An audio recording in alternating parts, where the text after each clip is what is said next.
किसी आदमी ने, गृह स्वामी ने और गृह पत्नी ने एक महात्मा से कहा, निवेदन किया कि महात्मा जी हमें उपदेश दो। महात्मा जी ने कहा ठीक है, मैं तुम्हारे घर भिक्षा मांगने आता हूं तो तुम्हें उपदेश भी दे दूंगा। महात्मा जी एक दिन अपना कमंडल लेकर, अपना भिक्षा पात्र जिसमें भिक्षा डलवाते हैं साधु संत, अपना भिक्षा पात्र लेकर के उस घर पहुंच गए और कहा भिक्षाम देही। गृह स्वामी और गृह स्वामिनी महात्मा जी को भिक्षा देने के लिए उन्होंने खीर बनाई थी। वो खीर उनके भिक्षा पात्र में गृह स्वामिनी डालने लगी, पर एकदम हाथ रुक गया। क्या देखा कि ये भिक्षा पात्र तो, ये बर्तन तो गंदा है, उसमें कूड़ा करकट भरा हुआ है, गोबर भरा हुआ है। महात्मा जी से कहा महात्मन आपका ये बर्तन मुझे दे दो, मैं साफ कर लाती हूं, तो उसके बाद आपके इस बर्तन में खीर डाल दूंगी। महात्मा जी कहते हैं नहीं, इसी में डाल दो।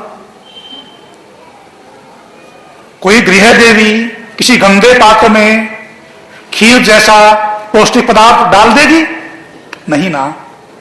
तो गृह देवी ने कहा महात्मा जी ये पात्र गंदा है, इसमें खीर जैसा अच्छा पदार्थ डालूंगी तो वो भी खराब हो जाएगा, इसलिए पहले मुझे दे दो, इसको धो लाती हूं, साफ कर देती हूं, इसके दुरित का निवारण कर देती हूं, दुरितानी परासुवा, इसके दुरित को दूर कर देती हूं। उसके बाद जो भद्र रूपी खीर है वो डाल देती हूं। आपके शरीर को भी पुष्टि होगी, आपके मन को भी तृप्ति होगी, आपका सुख भी होगा और कल्याण भी होगा।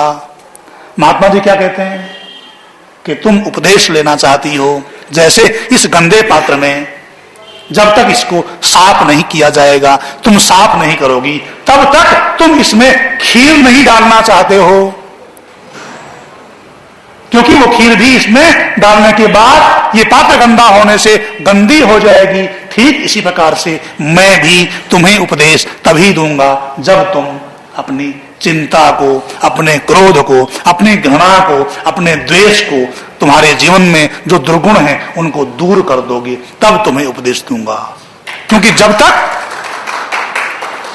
तक तुम्हें चिंता लगी हुई है, तुम किसी से द्वेष कर रहे हो, तुम हर समय क्रोध में रहते हो, तब तक मैं उपदेश दूंगा, तब तक मेरे उपदेश का प्रभाव नहीं पड़ेगा, मेरी ऊर्जा भी व्यर्थ जाएगी।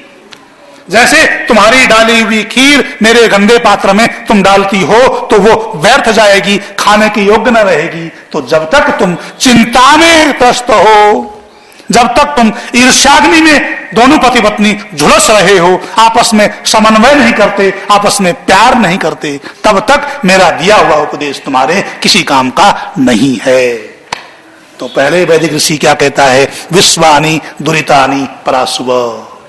और आप कामना क्या करते हैं, धियो यो न प्रचोदयात्, हमारी बुद्धि को प्रचंड गति से प्रेरित कर दो, अच्छी कर दो।